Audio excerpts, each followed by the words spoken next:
Iya. Itu bagaimana ya? Karena kan sekarang itu banyak sekali kalau belanja itu pakai kris dan ada promo-promonya. Itu tidak. Tidak mengapa, boleh saja yang kayak begitu. Sebetulnya sama dengan sistem perbankan, kayak GoPay segala macam sama.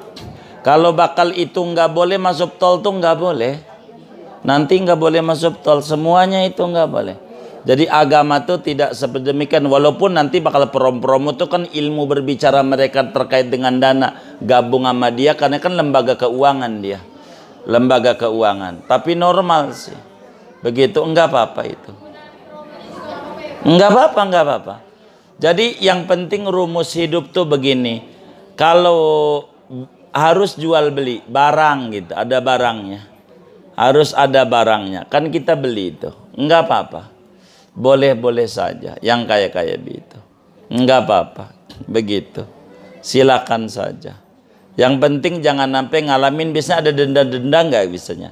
Kalau telat bayarnya untuk masuk OPPO-nya ada bayar enggak? Kalau misalnya kita mau masukin ke OPPO, itu dari pihak banknya kalau kita transfer pakai mobile banking nih. Iya. Transfer itu ada biaya dilebihkan Rp500. Iya. Normal itu, normal. Normal iya, normal. Jasa awal itu biasa. Iya, kayak nomor rekening aja kan bayar. Kalau kita duit nggak boleh diambil total nol tuh nggak boleh, mesti minimal 50.000 itu normal itu dalam dunia perbankan. Nggak apa-apa itu mah. Silakan saja. Artinya kan cuman contoh model pembayaran aja, tidak langsung kelihatan uangnya begitu. Begitu. Sebetulnya kenapa itu digalakan, karena pemerintah pengen tahu duit kita harus muter, nggak boleh di tangan kita, itu kan begitu itu. Jadi dia aja ya kan. Itu begitu kan maksudnya begitu itu. Muternya di situ-situ aja teman, klik doang begitu. Duitnya nggak keluar duitnya begitu. Begitu kayak begitu. Begitu. Itu maunya begitu. Enggak apa-apa itu. Boleh saja. Boleh. Tentang ziarah Pak Kiai. Jadi alhamdulillah udah baca buku Pak Kiai. Oh iya. YouTube Iya. ziarah. Tapi ada yang mengusik pada saat ziarah itu, Kiai, ada melihat orang yang misalnya dimakan Iya. ya, terus itu bagian makamnya diusap-usap kayak kulitnya. Nah itu mau Baik, iya. Jadi begini. Itulah namanya berbicara. Hujan. Jadi berbicara kehidupan. Jadi kalau ada yang kayak begitu, namanya ada kukunya panjang. Kalau kukunya panjang, jangan dipotong tangannya. Kalau kukunya panjang, jangan yang dipotong tangannya. Bila ada yang model kayak begitu, jangan yang disalahin ziarahnya. Yang kayak begininya pelan-pelan kita rapihin. Pelan-pelan. Jangan diikuti. Kata Imam Fudail bin Iyad, ittabi' turuqal huda wala yadurruka qillatus salikin. Iwa iyyaka wa turuqad dolala wala tagtarra bikasratil halikin. Ikuti jalan kebenaran yang dibimbing Rasulullah, kagak ngapa biar sedikit yang ngerjain. Jangan ikuti yang keliru walaupun banyak yang terjebak. Kita ndak boleh begitu tuh. Meski sebagian ulama dalam madzhab Hambali boleh ngusap-ngusap. Kami nggak pernah ziarah dekat dengan kubur wali. Paling dekat 1 meter. Kami nggak mau. Adabnya begitu. Diatur. Dalam adab ziarah tuh diatur. Diatur sekali. Islam tuh mengatur. Kami nggak mau nempel. Hidupnya aja nggak mau adu dengkul sama kiai tuh. Hidupnya rada jauh. Kadang minggir, ngaji aja pengen deket tembok ngaji. Begitu. Pengen nyender. Lah ziarah deket nempel, kecuali darurat, bab lain. Itu begitu. Kami ziarah biasanya menghadap kiblat karena menghadap timur. Itu sunatnya kalau ziarah ngadap timur. Di kubur Malim Safiadami bisa kehitung saya ngadap timur karena sempit jarak antara makam ke itu. Kami biasanya ngadap kiblat aja karena darurat. Kalau tempatnya luas kayak di luar Batang, itu enakan duduk sebelah sono karena biar ada depan. Walinya kan ngadep Ka'bah, jadi ada depan. Jangan sampai kita sama mertua di sono. Mbak, dari orangnya di sini. Ini nggak bener ini. Maka ziarah tuh biar rapi. pelan-pelan. Nanti ada kenikmatan. Kenikmatan besar akan dirasakan dengan kita mendatangi orang soleh. Nomor satu, mengenal sejarah. Mengenal sejarah orang-orang soleh dari Sabang sampai Merauke. Ini kampungnya beliau nih, Bu Fatmawati. Namanya ada Syekh Abdurrahman Ulakan namanya. Ada wali gede banget, wali di Ulakan namanya. Itu besar, banyak sekali. Di Pariaman ada Sumatera Toalib, macam-macam. Jadi dunia, di Bali aja ada. Bali itu ada Wali Pitu, di luar itu ada Syekh Mukmin dan macam-macam. Di hampir semuanya hamba-hamba Allah itu di mana tempat mesti ada orang-orang soleh. Kalau enggak udah hancur dah bumi. Hancur. Mereka-mereka itulah yang orang-orang suci yang dipandang oleh Allah Subhanahu wa taala. Itu luar biasa. Jadi kalaupun ada yang mengganggu begitu, normal. Di masjid aja ada yang berisik, di majlis ada yang berisik, di orang ngaji aja nggak sama perilakunya nih ngaji nih. Kadang dia nyela temannya, nih kerudung kayak begitu, bajunya itu, ada aja. Tapi jangan disalahin majelisnya, yang disalahin itunya aja tuh. Jadi kalaulah dia punya apa, tangan nih panjang kukunya, pegel motongin mulu, potong dari sini. Ini namanya salah. Jangan dipotong ziarah kuburnya, potong saja yang salah-salahnya. Pelan-pelan dirapihkan. Kurang lebih demikian.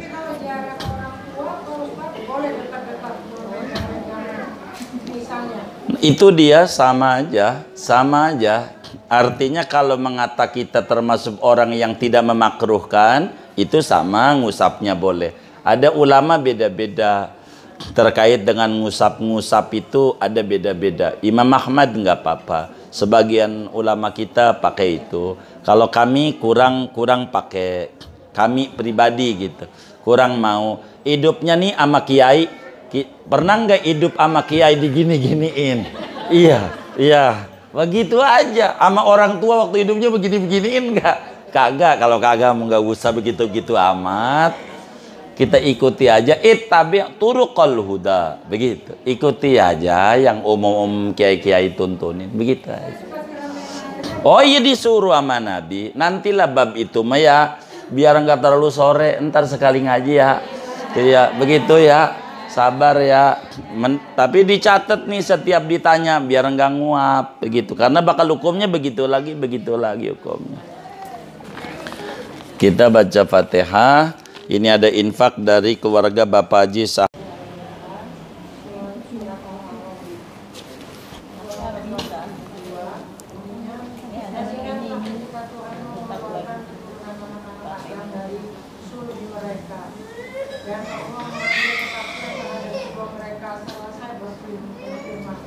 Bukankah aku ini adalah Tuhanmu?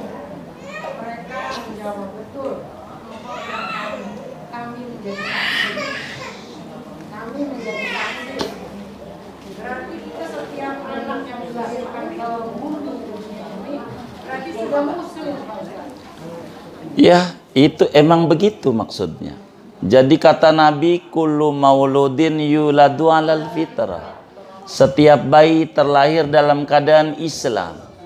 Yang bikin tidak Islam ayah bundanya. Begitu. Kalau bayi, orang siapapun dia yang mati masih belum balik masuk surga. Siapa aja yang belum balik masuk surga. Tapi kalau kemudian, makanya Nabi bilang, kullu mauludin yuladu alal fitrah. Setiap bayi yang lahir maka terlahir atas karakter ketuhanan. Jadi muslim dia. Semuanya fa'abawahu yuhawwidani. Maka ayah bundanya lah yang menyeret-nyeret jadi Yahudi, aw yunasirani jadi Nasrani, aw yumajisani atau jadi Majusi. Begitu. Yang ditanya yang mananya? Jadi itu saya penasaran aja, kita sudah perjanjian dari awal dengan Allah. Artinya betul. Sebetulnya nalar manusia itu dengan modal dua. Akal modalnya. Dan malaikat mulhim yang ada dalam kalbu. Kalau bahasa Ari Ginanjar, God spot namanya istilahnya dia. Mengistilahkan itu, subisikan Tuhan. Itu adalah tiap orang tuh kalau dia punya nalar mesti muslim. Kalau akalnya dipakai. Cuman kadang akal nggak mau dipakai. Islam itu agama yang logik. Ada nggak menurut ibu di jalan tol mobil ngebut 100 lebih, kanan kiri zigzag yang nyupir 3? Ada nggak? Hah? Kalau sampai ada bagaimana kira-kira? Iya, ini bumi muatan banyak kayak begini yang nyupir nggak 3 atuh. Itulah Allah, begitu. Cuman karena mindset mereka yang ditanamkan itulah yang kemudian menjadi salah. Salah. Inilah yang kemudian para rasul itu hadir di jagat raya ini dalam rangka meluruskan kembali penyimpangan yang ada. Itulah rasul-rasul itu. Datang itu untuk meluruskan bahwa semua manusia kodratnya percaya sama Allah. Yang membuat nggak percaya adalah lingkungan.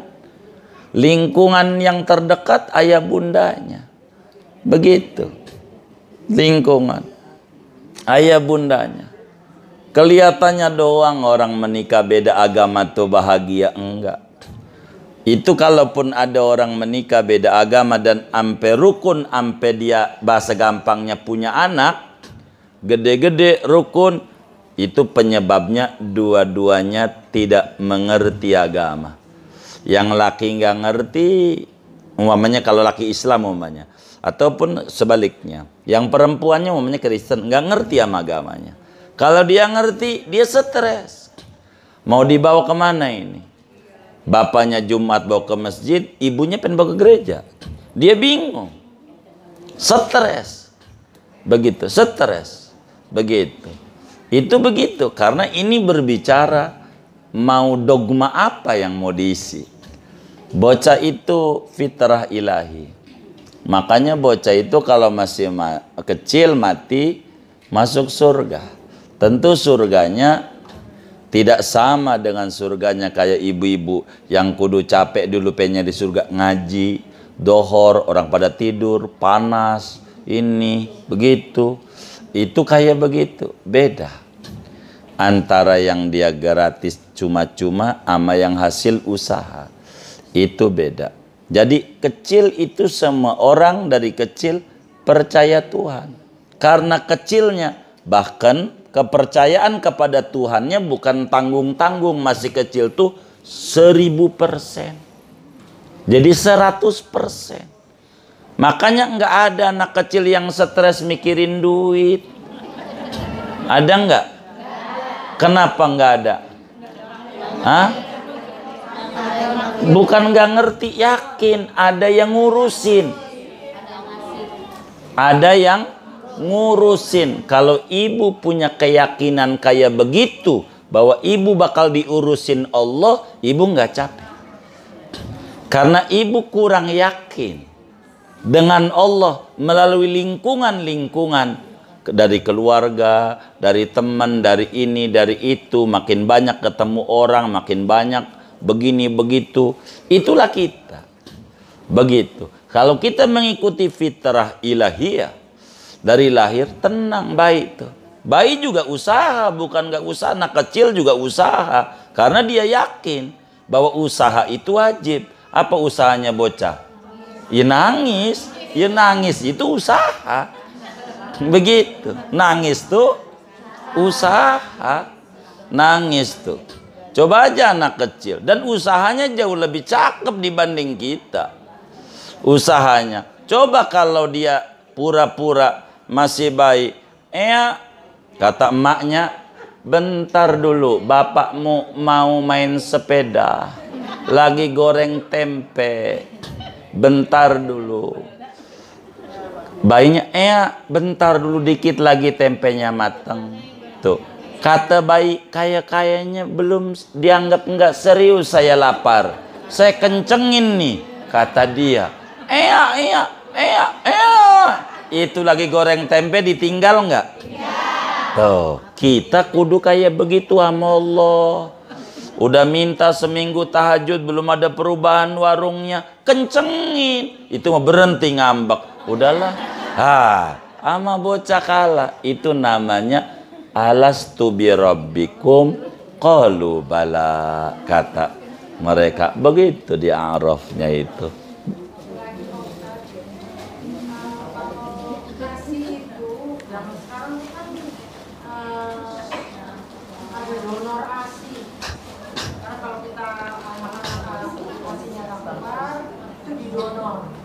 Donor dari orang lain. Itu hukumnya gimana ya Ustaz? Kalau donor kita tuh kita tidak tahu atau harus muslim atau boleh dari non muslim? Iya baik. Jadi kalau mau milih donor ASI, pilihlah yang baik. Yang baik. Kalau ngomong boleh mau boleh aja, wong kita nggak tahu. Tapi kalau boleh memilih, ya Allah, kita manusia. Nggak usah ngomong kucing aja, kucing paham. Kucing tuh punya akal nggak? Hah? Punya akal nggak? Enggak. Dia pernah hadir di majlis taklim nggak? Kucing? Enggak. Hah? Oh, pernah lewat. Dia dengar. Karena dia lewat. Itu kucing, biar nggak ada akalnya, pernah nggak lihat ada kucing makan tai orang? Hah? Kenapa enggak? Kucing paham ini barang kotor, enggak layak. Kucing paham. Maka kenapa ada orang-orang yang korupsi yang ini? Dia nggak ngerti, sama kucing aja pintaran kucing. Kucing ngerti ini barang kotor, enggak layak untuk dikonsumsi. Maka seorang muslim tuh kalau mau donor, cari orang yang baik, yang soleha. Yang soleha, enggak boleh asar donor. Kalau salah, bahaya. Begitu bahaya. Yang membuat orang tuh paling banyak untuk jadi benar, rumus utamanya makanan. Kalau makanannya halal, insya Allah keluarnya bagus-bagus. Kalau makanannya haram, rada repot. Karena kayak bensin. Tahu bensin? Ada motor bensinnya air, kagak jalan. Ada motor bensinnya campuran, endet-endetan. Ada motor bensinnya pertamax, lancar. Ada orang enggak dohor, enggak asar, enggak maghrib, enggak isya, enggak subuh, patut diduga bensinnya air. Begitu. Ada orang kadang ibadah, kadang kagak, kadang ibadah, kadang kagak, patut diduga campuran. Begitu. Itu penting. Karena satu susuan itu kan anaknya sayang, nggak boleh nikah, nggak boleh nikah. Baik. Iya baik. Jadi iya baik. Kalau yang begitu diatur oleh Islam. Yang bagaimana? Makanya kan udah diajarin orangnya orang baik. Kan udah ketahuan tuh siapa orang baiknya. Indun. Ya Indun, nggak boleh nikah. Tapi kalau bang ASI ini nggak jelas. Ini ASI siapa? Agama yang kayak begitu enggak kaku. Nanti kagak boleh nikah sedunia. Nanti dia jadi bujangan seumur hidup, jadi perawan seumur hidup. Islam tuh nggak kayak begitu diatur. Jadi jangan dipusing-pusingin yang di luar sana, jadi puyeng yang kayak begitu tuh. Panjang kayak begitu. Islam tuh udah diatur dari dulu udah. Yang model kayak begitu. Wallahu a'lam. Iya baik. Oh iya baik. Sekarang banyak orang menjual buket uang. Nah ini kalau misalnya prakteknya ada, misalnya kita tanya bentuk untuk membuat buket itu jasanya berapa. Misalnya satu buket itu 30.000. Kita misalnya mau bikin buketnya yang buket 300.000, kita kasih uangnya atau kita transfer 300.000. Terus karena jasanya membuatnya tadi sudah tahu 40.000, maka kita transfer 340. Nah ini ada juga yang kedua prakteknya dia sudah dijual Ustaz. Misalnya ada buket yang 500.000 kemudian dijual dan itu dihargain misalnya ini harganya 600.000. Nah itu gimana? Cakep juga kalau begitu. Ini namanya terobosan di dalam dunia bisnis. Kalau begitu masih boleh itu. Masih boleh kalau begitu. Karena dia tidak menukarkan uang dengan uang. Dia menjual buket. Yang buket ada isi uangnya. Itu cerdas dia. Cerdas, terobosan cakep itu. Tidak kemudian masuk dalam kategori riba. Tidak. Kecuali tukeran uang. Kalau tukeran uang baru dan uang recehan beda barang 1.000 perak. Dua-duanya masuk neraka. Itu namanya disebut riba. Kalau ini dia kagak. Cuman jual buket. Mohon maaf dalam buket itu ada 100.000, cuman pecahannya 2.000-an umpamanya sama 5.000-an, 10.000-an. Cuman total daripada yang di situ tuh duit yang ada cuman ada 60.000 umpamanya. Tapi kan bukan duit doang isinya, ada kartonnya, ada hiasannya, pitanya, ada jasanya. Yang dijual ininya. Makanya dia pinter tuh. Terobosan baru. Kalau ibu bisa begitu, jalanin tuh. Bagus itu. Yang kayak begitu. Iya. Bagus itu sebuah terobosan. Karena itu bukan jual uang. Cuman jual hiasan yang di dalamnya ada uang. Begitu. Yang di dalamnya ada uang. Yang di dalamnya. Itu berbeda dengan tukeran uang baru dengan uang bekas. Uang baru 100.000, bekas jadi 90, itu dua-duanya masuk neraka, dosa. Kalau ini enggak tukeran uang, dia jual barang, yang di barang itu ada uangnya, begitu. Sehingga jasanya dia sehingga lebih tinggi, bisa aja belum tentu 40.000, artinya dikira-kira begitu, karena kan tergantung daripada jasa model bagaimana, lebih profesional jauh lebih mahal. Di dalam pembuatan hiasan-hiasannya. Cuman belakangan dibuat begitu. Kalau buat saya itu cerdas. Kecuali uang doang. Uang doang begitu maksudnya. Kalau buket tuh uang doang. Artinya mohon maaf nggak pakai buket. Cuman uang dilipat-lipat aja. Tapi uang saja isinya. Nggak ada yang lain. Nggak ada bungkusnya. Nggak ada apa. Anggap dibikin kayak layang-layang. Tapi uang semuanya. Itu enggak ada yang lain. Ini mah udah murni tukeran uang dengan ini, cuman dihelah jadi begitu. Kalau ini kan enggak, dia jualnya judulnya bukan jual uang, money changer juga bukan, tapi jual buket yang di dalamnya ada hiasan uang. Yang dia jual buketnya, bukan uang yang ada dalamnya. Walaupun bisa juga kayak begitu, tapi dengan judulnya enggak ada tukaran uang yang tidak dihias dengan yang dihias, kan nggak ada begitu. Tapi judulnya jual beli buket. Itu menurut kami cukup luar biasa itu terobosan begitu keuntungannya. Begitu kalau bisa yang model kayak begitu. Karena itu belum ketemu tuh cara-cara kayak begitu. Itu cakep gitu. Tadi sehingga ketika mau dipermasalahkan itu tidak masuk dalam sebuah permasalahan yang model kayak begitu. Cakep itu. Terobosan baru, bagus. Boleh kalau bisa. Kalau kita tukar uang di bank, Tukar uang bagaimana nih? Kalau tukar uang tuh, kalau rupiah sama rupiah harus sama. Tidak boleh selisih barang 1.000 perak. Dosa dua-duanya. Kalau di bank gak bakalan beda. Karena dia tahu, di samping hukum agamanya dilarang, tapi perundang-undangannya udah ada. Nggak boleh. Perundang-undangannya. Itu begitu. Kalau tukeran uang tuh begitu. Jadi kalau tukerannya kayak macam money changer, kita rupiah ketukarnya ke dolar Singapura atau ringgit Malaysia atau baht Thailand atau apa aja jenis Mesir atau dinar atau apa saja. Artinya itu money changer nggak apa-apa. Cuman jangan berbeda hari.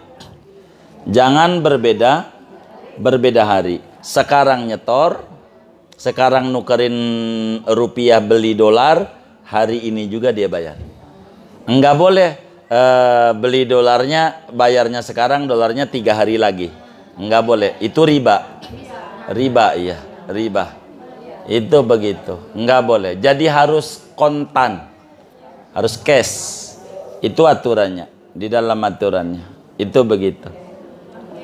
Wallahualam, baik.